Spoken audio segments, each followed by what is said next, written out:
नमो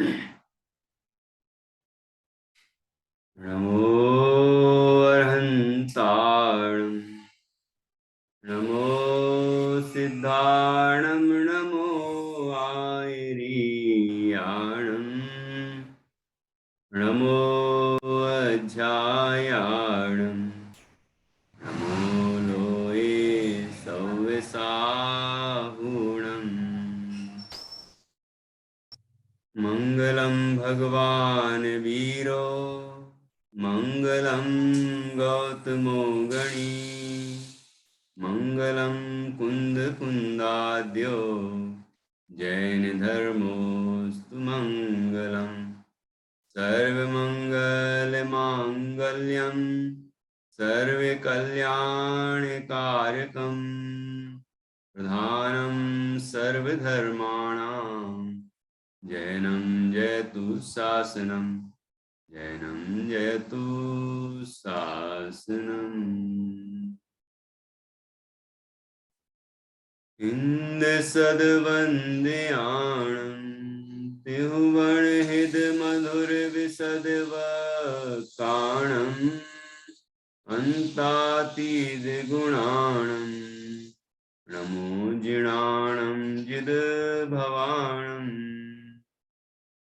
सहजानंद चैतन्य प्रकाशाय महीयसे नमो अनेकांत विश्रांत महिम्ने परमात्मने दुर्निवारणयानीक विरोध ध्वंसनौषधि यात्कार जीविता जिया जैनी सिद्धांत पद्धति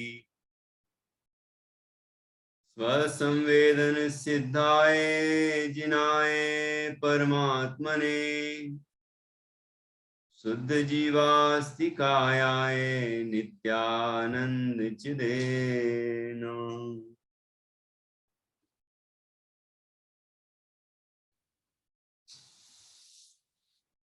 आचार्य श्री कुंद कुंद देव द्वारा रचित यह पंचास्तिकाय संग्रह परमागम है। संक्षिप्त रुचि वाले जीवों के लिए ये जैन दर्शन का मूलभूत वस्तु स्वरूप प्रतिपादित करने वाला ग्रंथ है। इसमें पहला अधिकार चल रहा है जिसमें षट्द्रव्य पंचास्तिकाय वर्णन है। पहले इनका सामान्य स्वरूप समझा और उसके बाद अब विशेष स्वरूप पर चर्चा चल रही है, तो जिसमें जीव द्रव्यास्तिकाय का वर्णन चल रहा है। 9 बिंदुओं के माध्यम से जीव द्रव्यास्तिकाय का वर्णन है। 73वीं गाथा तक चलेगा, 27वीं गाथा से 73वीं गाथा तक। तो यहाँ अभी तक हमने जीव द्रव्यास्तिकाय के अंतर्गत पहले जीव का सोपाधि और निरुपाधि स्वरूप समझा। मुक्तावस्था में किस तरह वो 9 अधिकार लागू होते हैं वो बात वहां पर हमने समझी 28वीं गाथा में और 28, 29 ऐसी गाथाओं में। और उसके बाद फिर जीवत्व गुण की चर्चा की। जीवत्व गुण ये जीवत्व अधिकार है जिसमें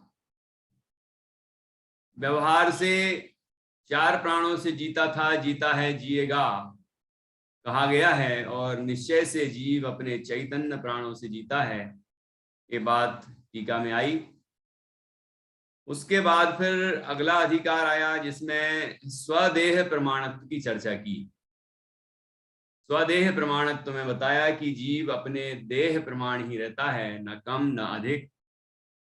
चाहे कितना छोटा शरीर मिले या बड़ा शरीर मिले, या जो हमारा शरीर है अभी हमारे संयोग में वह मोटा हो जाए, पतला हो जाए, जैसा भी होगा उसका आत्म प्रदेश उसके प्रमाण ही रहेंगे। अब इसके बाद तीसरा जो अधिकार यहाँ आया है, तीसरा बिंदु, जिसमें जीव के चेतयितापना बताया। चेतयिता, चेतयित्व ये अधिकार के माध्यम से चेतयिता बताया है। और यहाँ चेतयिता के अंतर्गत 3 प्रकार की चेतना की चर्चा की है। और ये चेतना 3 प्रकार की बहुत प्रसिद्ध है, प्रवचन सार जी में भी है, द्रव्य संग्रह में भी है, और भी अनेक ग्रंथों में है। 3 प्रकार की चेतना, ज्ञान चेतना, कर्म चेतना, कर्म फल चेतना। यहाँ क्रम इस तरह है, कर्म फल चेतना, कर्म चेतना, ज्ञान चेतना। ये क्रम इस अपेक्षा है कि जीव, संसारी जीव का जो जीव राशि का बहुभाग है वह कर्म फल चेतना को ही मुख्य रूप से चेतता है, और थोड़े जीव हैं उसकी अपेक्षा थोड़े कम जो कर्म फल चेतना का भोग करते हैं। कर्म फल चेतना रूप चेतना है उनकी। और कुछ जीव ऐसे हैं जो ज्ञान चेतना से संपन्न हैं। ऐसी 3 चेतना बताई। कर्म फल चेतना मुख्य रूप से, ऐसे तो 2 चेतनाएं जो कर्म चेतना, कर्म फल चेतना और कर्म चेतना तो सभी मिथ्या दृष्टि संसारी जीवों को पाई जाती है। ज्ञान चेतना सम्यक दृष्टि जीवों से लेकर सिद्ध भगवान तक सभी को पाई जाती है। ज्ञान चेतना में वहां सम्यक ज्ञान अर्थ होगा, तो सम्यक ज्ञान में जो चौथे गुणस्थान वर्ती है वो भी सम्यक ज्ञानी है, और आगे बढ़ते हुए गुणस्थान वाले 14वें तक वाले सब सम्यक दृष्टि सम्यक ज्ञानी है। और उसके बाद फिर केवल ज्ञानी जो है और भगवान सिद्ध हैं, सब अरहंत हों और सिद्ध हों, सब सम्यक ज्ञानी हैं। तो इस अपेक्षा से ये सबके ज्ञान चेतना चलती है, वो ज्ञान चेतना ही है मुख्य रूप से। और जैसे कि साधक दशा में चौथे गुणस्थान से 12वें गुणस्थान तक यद्यपि दूसरी चेतना भी है, लेकिन उसकी मुख्यता नहीं है, क्योंकि ज्ञानी कर्म फल को भोगता ही नहीं, और ज्ञानी भूमिका के अनुसार भले ही उसकी पर्याय में राग हो, लेकिन उसमें अपनापन होता ही नहीं, इसलिए वो वास्तव में उसको करता भी नहीं और उसके फल को भोगता भी नहीं। इसलिए ज्ञान चेतना ही प्रधान है, और वह आगे बढ़ती हुई और केवल ज्ञान रूप होती है। और फिर उसके बाद केवल ज्ञान के बाद फिर अरहंत अवस्था और सिद्ध अवस्था में केवल ज्ञान ही बना रहता है। इस तरह की ज्ञान चेतना की चर्चा की है। तो जो एकेंद्रीय जीव हैं, निगोदिया हो या अन्य 5 स्थावर हैं, इन सबके कौन सी चेतना है? इनके कर्म फल चेतना की मुख्यता है। कर्म फल चेतना क्यों? क्योंकि इनके ज्ञान तो अत्यंत हीन है, बल्कि आचार्य कहते हैं ज्ञान इतना सा विकसित है उसको क्या कहने। ज्ञान तो किसी का नष्ट हो नहीं सकता जीव का, लेकिन अतिहीन है। ज्ञानावरण कर्म का, ज्ञानावरण आदि कर्मों का तीव्र उदय है और मोह की अति तीव्रता है। इस कारण से इनके सिर्फ कर्म फल ही भोगे जाते हैं, मतलब इन कर्म के फल में जो सुख दुख के परिणाम होते हैं वही ये भोगते हैं। इन्हें ये पता भी नहीं होता कि हम क्या क्या क्या भोग रहे हैं। जैसे कि टोडरमल जी साहब ने लिखा एकेंद्री के प्रकरण में, ये अनंत दुखों को भोगते हैं और सर्वज्ञ भगवान जानते। ठीक है, एकेंद्री में निगोदिया भी आते हैं और एकेंद्री में 5 स्थावर भी हैं, सभी हैं। 5 स्थावरों में जो साधारण वनस्पति है उसमें निगोद राशि है। तो ये सभी एकेंद्री हैं। तो एकेंद्री जीव मुख्य रूप से कर्म फल चेतना ही भोगते हैं, और जो 2 इंद्रिय आदि जीव हैं और असंगी पंचेंद्रिय तक हैं, ये सब असंगी पंचेंद्रिय तक हैं, वे सब कर्म फल चेतना ही मुख्य रूप से भोगते हैं।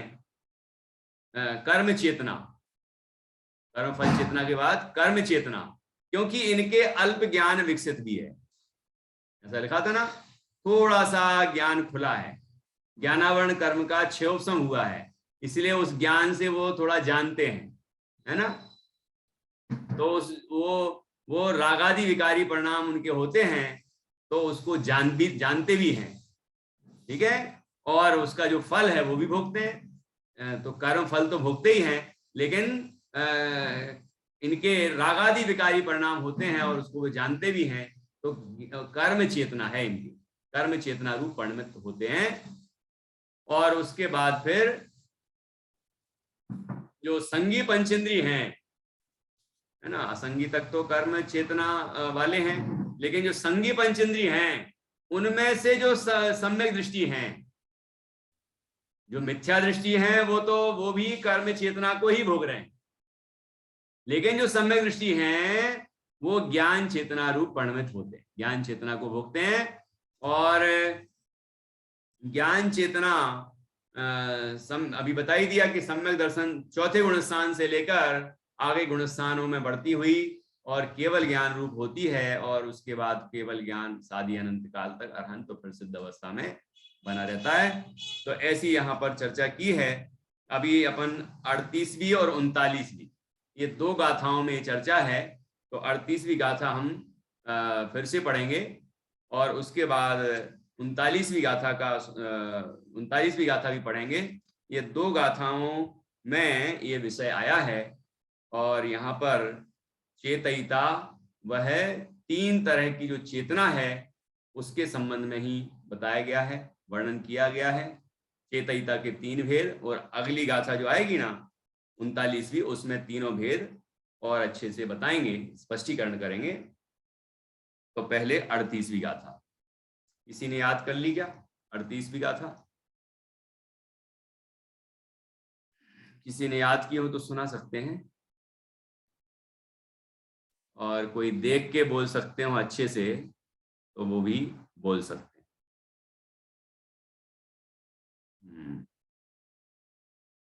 बच्चे बोलेंगे क्या देख के अच्छे एक साथ गा के? अभी सब बैठे भी नहीं है। हाँ चलो बोलो, अच्छा देखते हैं।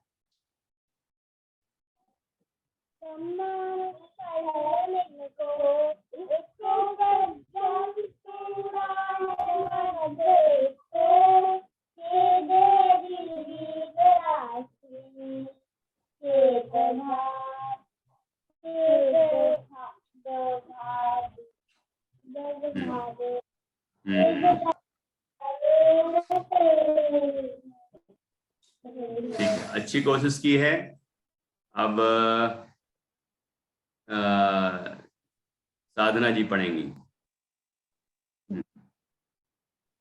कम्माणं फलमेको एको कज्जं तुणान मद एको चेद यदि जीवराशि चेदग भावेन तिविहेण।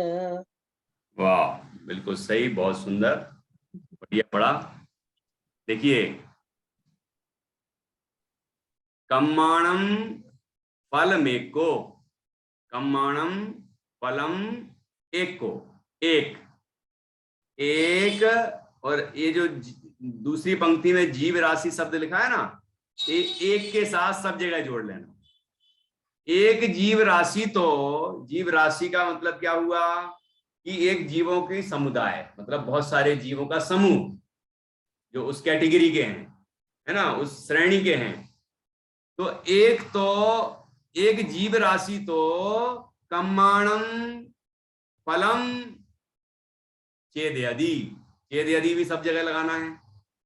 एक जीव राशि तो ऐसी है विश्व में, संसार में, जो केवल कर्मों का फल ही भोगती है, अर्थात सुख दुख के परिणामों को भोगती है, अपने सुख दुख रूप परिणमित होती है ना। वो ये जान भी नहीं पाते कि ये राग देश का फल है, और मिथ्यात्व राग देश कसाएं ये सब हो रहे हैं हमें, ठीक है। और इन रूप परिणमित होते हुए भी उनको जानने की क्षमता नहीं है, ना उतना वीर है और ना उतना ज्ञान है, तो वो केवल कर्म फल को भोगते हैं, उसका अनुभव करते हैं, बस दुखी होते रहते हैं, ठीक है। दुखी कम ज्यादा होता है, तो आप कह सकते हैं सुख दुख का भोग करते हैं। तो एक जीव राशि तो ऐसी है, ठीक है। अब दूसरी एक जीव राशि कैसी है? एक को दूसरा वाला एक को कज्जमतु, एक को कज्जमतु, और एक जीव राशि कज्जम अर्थात कर्म को, अर्थात कर्म चेतना। पहली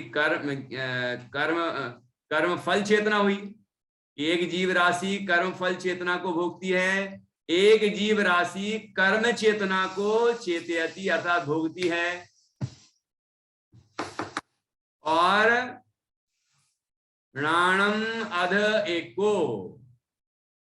एक को जीव राशि प्राणम चेदयति, और एक जीव राशि ऐसी है, एक जीवों का समूह ऐसा है, ऐसे भी जीव हैं विश्व में, दुनिया में, कि जो एक ज्ञान चेतना को ही भोगते हैं, ज्ञान चेतना रूपी परिणत होते हैं। चेदग भावेण तिविहेण, चेतक भाव से ये तिविहेण तीन प्रकार के होते हैं जीव। जीव कितने प्रकार के? जितने जो कर्म फल चेतना को भोगते हैं वो एक प्रकार के हो गए, जो कर्म चेतना को भोगते हैं वो दूसरे प्रकार के हो गए, और जो ज्ञान चेतना को भोगते हैं वो तीसरे प्रकार के हो गए। भोगते हैं मतलब जानते हैं, ठीक है। इस तरह से यहाँ इस गाथा का अर्थ हुआ। अब एक बार फिर से पढ़ते हैं। कम्माणम फलमेको, एको कज्जमतु प्राणमध एको, चेदयदि जीव राशि, चेदग भावेण तिविहेण। अन्वयार्थ।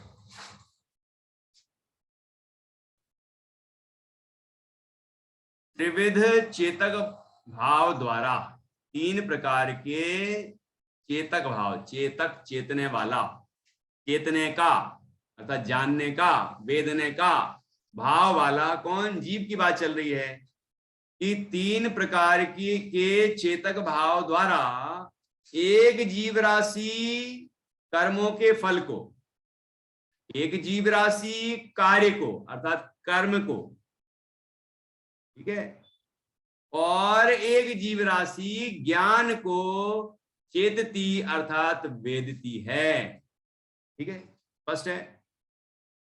अब आगे टीका।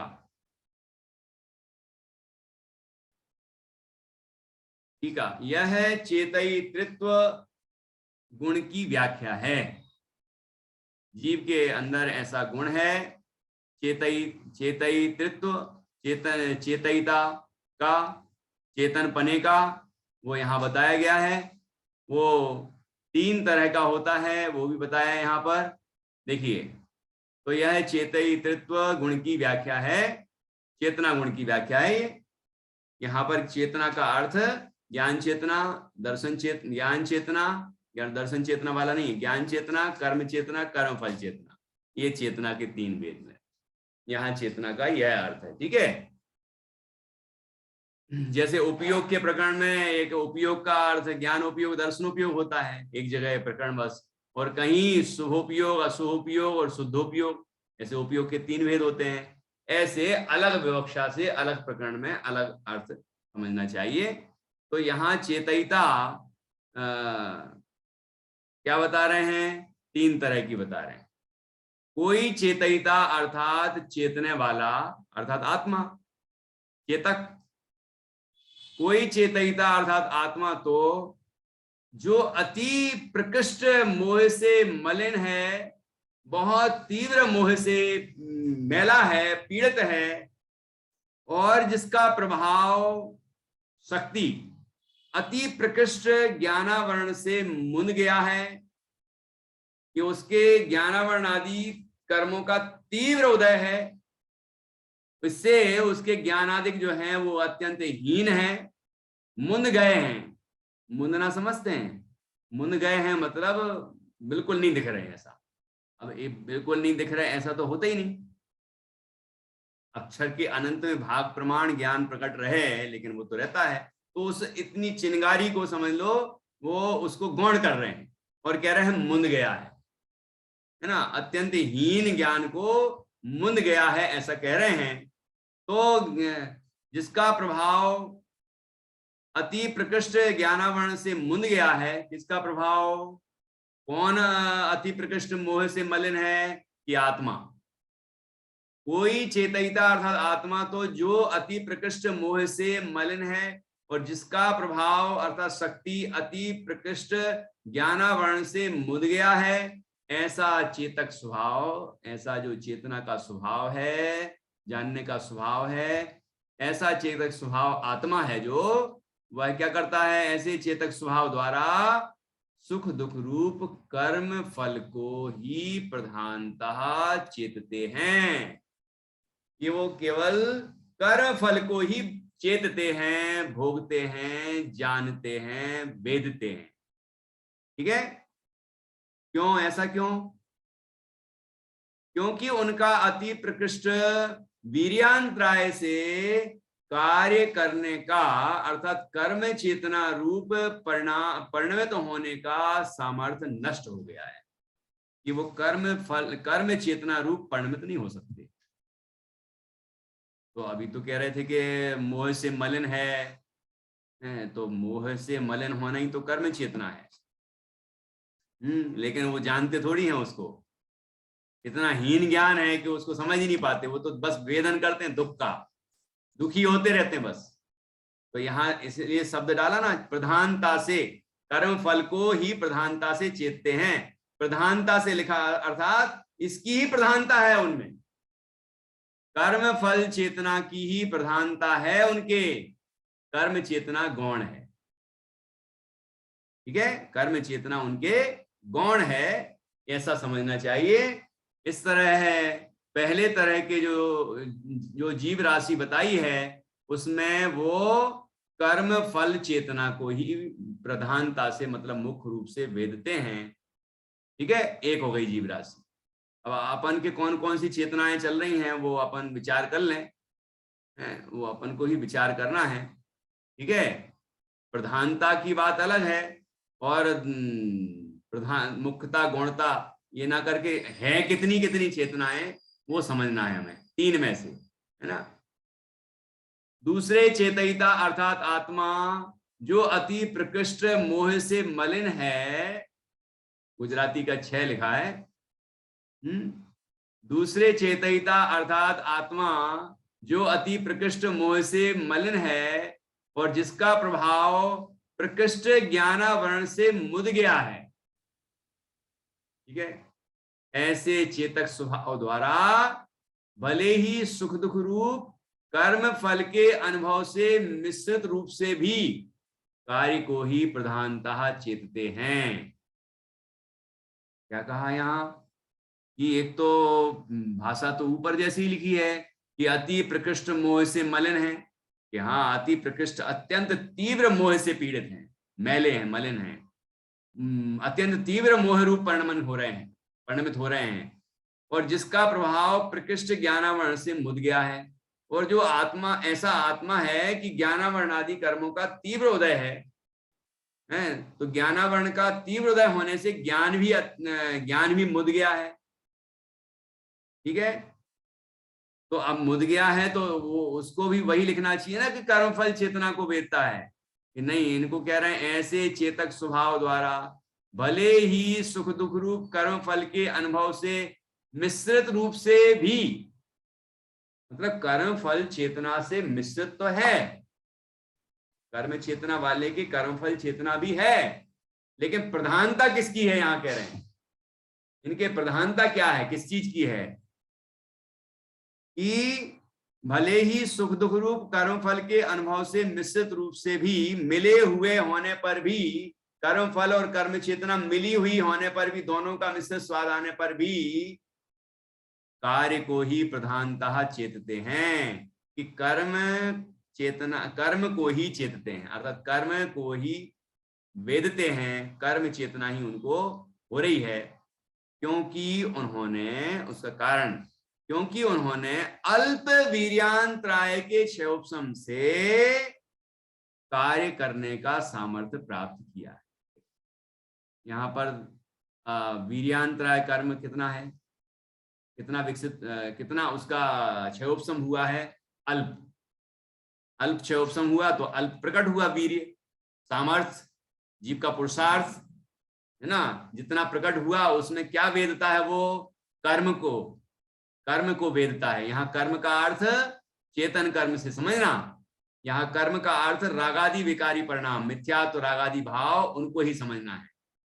ठीक है, यहाँ कर्म ये ज्ञानावर्णादि कर्म की बात नहीं। ज्ञानावर्णादि कर्म में जो मोहिनी कर्म है, मोहिनी कर्म का जो निमित्त, मोहिनी कर्म के निमित्त से जो रागादि मोहादि विकारी परिणाम होते हैं, वो विकारी परिणाम जो भाव कर्म है उनको ही चेतन कर्म कहा जाता है। ठीक है ना, तो उनको कर्म चेतना में लिया कि उनको भोगता है, उनको चेतता है, उनको वेदता है। ठीक है, इस तरह से दो तरह के जीव हो गए। पहले तरह के जीव प्रधानता से कर्म फल चेतना को भोगते हैं, वेदते हैं, चेतते हैं, और दूसरे तरह के जो जीव राशि है वे कर्म चेतना को प्रधानता से भोगते हैं। यद्यपि उनकी कर्म चेतना के साथ कर्म फल चेतना भी मिश्रित है, तो ये बात भी स्वीकृत की ना, क्योंकि वो ऊपर वाले जो पहले पॉइंट में जो गिनाया है, बताया है कर्म फल चेतना वाले, तो कर्म फल चेतना इनको नहीं है क्या कि इनके भी रागादि विकारी परिणाम हैं, तो उसका फल भी तो मिलेगा, सुख दुख का परिणाम, तो वो फल भी भोगते हैं, लेकिन प्रधानता यहाँ कर्म की है, कर्म चेतना की है। ठीक है, इस तरह दो तरह की जीव राशि हो गई। तीसरी तरह की जीव राशि कैसी है कि और दूसरे चेतयिता, अर्थात इसके अतिरिक्त जो चेतयिता है अर्थात आत्मा, जिसमें से सकल मोह कलंक धुल गया है। क्या धुल गया है? सारा मोह का कलंक, क्या कह रहे हैं, कलंक है। तो कौन से जीवों की बात कर रहे हैं जो कलंकित हैं, जो मोह से कलंकित हैं, मोह से मलिन हो रहे हैं? अपन लोग तो सब मोह से मुक्ति ही हो गए होंगे, अपने कलंक थोड़ी लगा है ये, हमारे कलंक नहीं है ना, हम लोग तो बिल्कुल वीतरागी हो गए। मोह राग देश से, कसाओं से पीड़ित हैं कि नहीं हैं? हैं? तो पीड़ित हैं, विकृत हैं, तो हम भी कलंकित हैं। स्वभाव तो निष्कलंक है, अकलंक है, लेकिन उस स्वभाव का अनुभव नहीं करते, इसलिए कलंकित परिणति है हमारी, फिर भी परिणति मलिन हुई है मोहोदय से। ठीक है ना, तो हमारी परिणति मलिन है, मैली है। तो यहां कह रहे हैं आचार्य कि तीसरे तरह की जो जीव राशि है वो कैसी है, इस कलंक को उन्हें धो डाला है, मोहिनी कर्म का क्षय कर दिया है ना। अभी अगली गाथा में बताएंगे कि उसमें मोहिनी कर्म में दर्शन मोहिनी का क्षय किया है, दर्शन मोहिनी कर्म को धो दिया है, मिथ्यात्व रूपी मलिन परिणाम धो दिया है, तो वो भी ज्ञान चेतना में प्रवेश कर गए। ठीक है, तो यहां तो अभी पूरी बात की है, मतलब पूरा धुल गया है। तो दूसरे चेतयिता अर्थात आत्मा, जिसमें से सकल मोह कलंक धुल गया है तथा समस्त ज्ञानावरण के विनाश के कारण सारा ज्ञानावरण कर्म नष्ट हो गया। तो सारा ही ज्ञानावरण नष्ट होता होगा कि थोड़ा थोड़ा नष्ट होता होगा? नहीं, हम लोगों के कितना नष्ट है? हम लोगों को थोड़ा थोड़ा नष्ट होगा, थोड़ा थोड़ा प्रकट होगा। देखो, उदय के अभाव को नष्ट होना कहें तो कह सकते हैं, लेकिन क्षयोपशम वाले के कोई नष्ट थोड़ी हुआ, अनुदय है ना। जो सर्वघाती प्रकृतियां हैं उनका उदयाभावी क्षय, तदवस्था रूप उपशम उन्हीं प्रकृतियों का, और देशघाती प्रकृतियों का उदय, देशघाती स्पर्धकों का उदय है। तो ऐसे क्षयोपशम ज्ञान है हमारे। ठीक है, और भगवान जो सर्वज्ञ हैं उनके ज्ञानावरण कर्म का पूरा क्षय हो गया है, अब ज्ञानावरण का लेस मात्र भी नहीं रहा। ठीक है, तो समस्त ज्ञानावरण के विनाश के कारण जिसका समस्त प्रभाव अत्यंत विकसित हो गया है, इसका प्रभाव अत्यंत विकसित हो गया है, उस आत्मा का प्रभाव, उस चेतयिता का प्रभाव, उस ज्ञायक का, चेतक का प्रभाव पूरा विकसित हो गया है, उसका ज्ञान पूरा खिल गया है, अर्थात केवल ज्ञान रूप परिणत हो गया है वो। ठीक है, मोह कलंक भी धुल गया तो वीतरागी हो गए, और ज्ञानावरण कर्म का पूरा क्षय हो गया तो केवल ज्ञानी हो गए, सर्वज्ञ हो गए, है ना। ऐसे चेतक स्वभाव वाले जीव क्या करते हैं कि ऐसे चेतक स्वभाव द्वारा ज्ञान को ही कि जो ज्ञान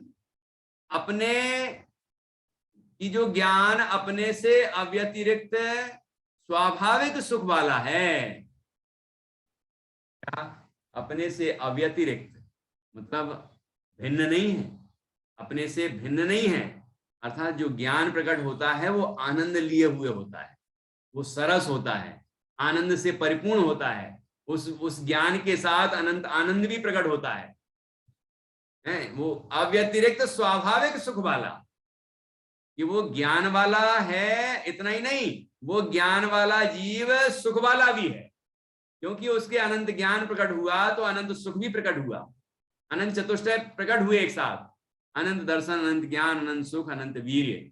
तो यहां पर कह रहे हैं कि जो ज्ञान कैसा है, वो ज्ञान देखो, जो ज्ञान वैराग्य के बिना हो वो ज्ञान शुष्क ज्ञान है, और जो वैराग्य ज्ञान के बिना हो वह वैराग्य कैसा है, वो निष्फल है, अज्ञान मूलक है वो।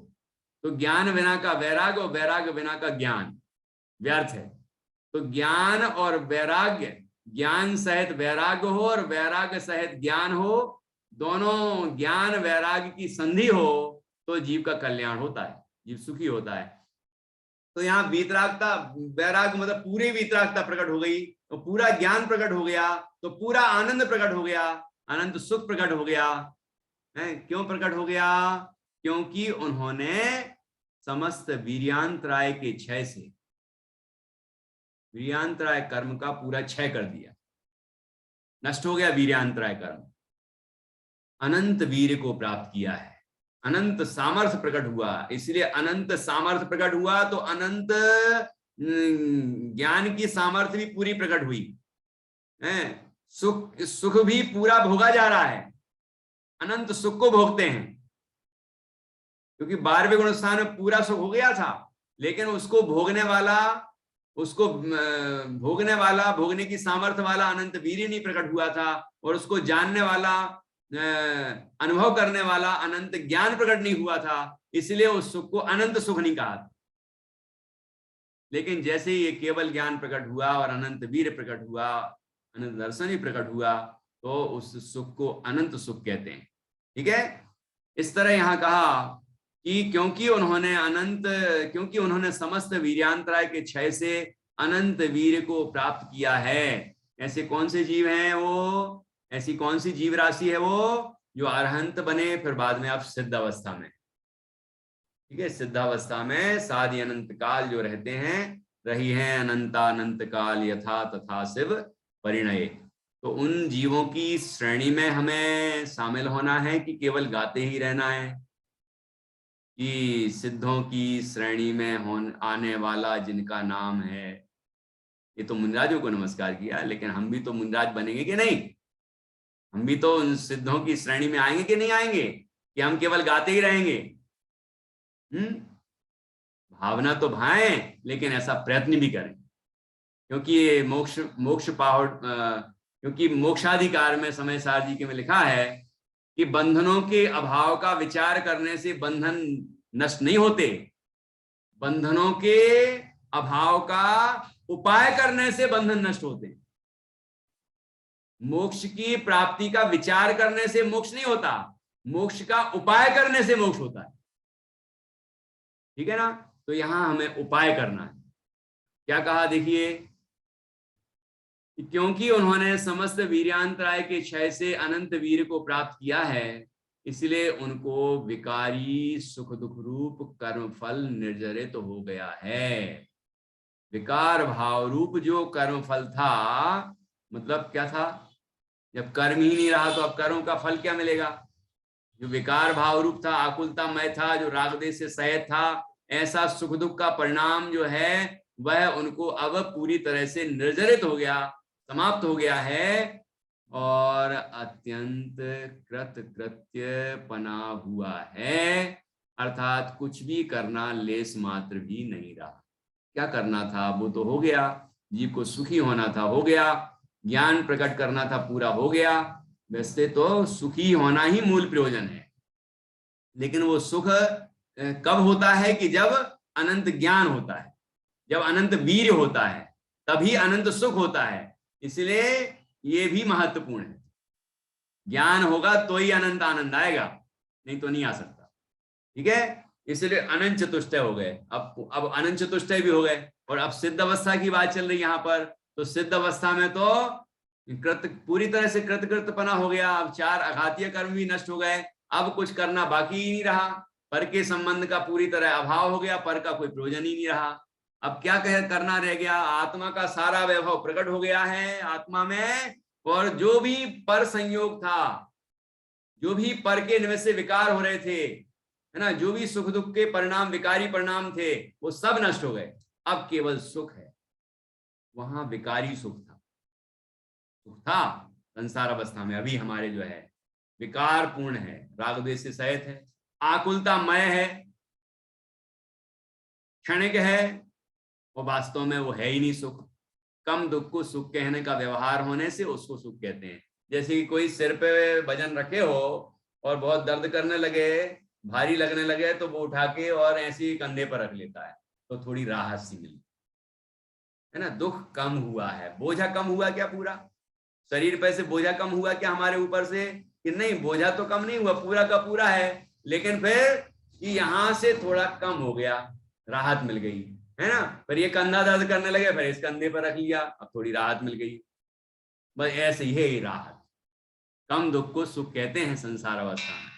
ठीक है, वास्तव में सुखी होता ही नहीं है जीव संसार में। ठीक है, और मोक्ष अवस्था में ही सुख होता है, और वही कृतकृतपना यहाँ पर प्रकट हो गया है। ऐसी सुंदर गाथा ये यहाँ पर हमने समझी।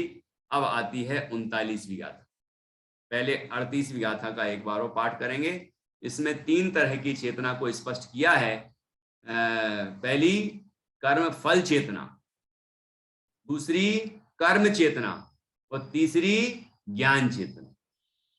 इस क्रम से यहाँ पर 3 तरह की चेतना बताई गई है। अब हमारे कौन कौन सी चेतना चल रही हैं वो भी आप बताएं मुझे। हाँ, संगीता जी कुछ प्रश्न कर रही हैं। कुछ जैसे कर्म चेतना, कर्म फल चेतना जो हुई, उसमें क्या अपना कोई सामर्थ्य नहीं रहता, जैसा उदय आता है वो भोगते रहता है, ऐसे ही है। बिल्कुल, मतलब ये कर्म फल चेतना वाले को उदय की प्रधानता है, उसमें जीव का पुरुषार्थ ही नहीं, क्योंकि वीर्य तो प्रकट ही नहीं है। वो भी प्रकट नहीं है, मतलब जितना ज्ञान प्रकट है ना उतने वीर्य प्रकट है। अपने कुछ भी कार्य नहीं कर सकता उसका। हाँ, आएगा वही भोगेगा बस। और ये कर्म चेतना में मतलब हम अपना पुरुषार्थ कर सकते हैं। हाँ, लेकिन वहां पर अब जैसे असंगी पंचेंद्रिय तक हैं, तो उनके तो कोई पुरुषार्थ है नहीं, मतलब पुरुषार्थ नहीं है, मतलब ऐसा पुरुषार्थ नहीं कर सकते, मन ही नहीं है, तो विचार शक्ति ही नहीं है। ठीक है ना। अभी ये एक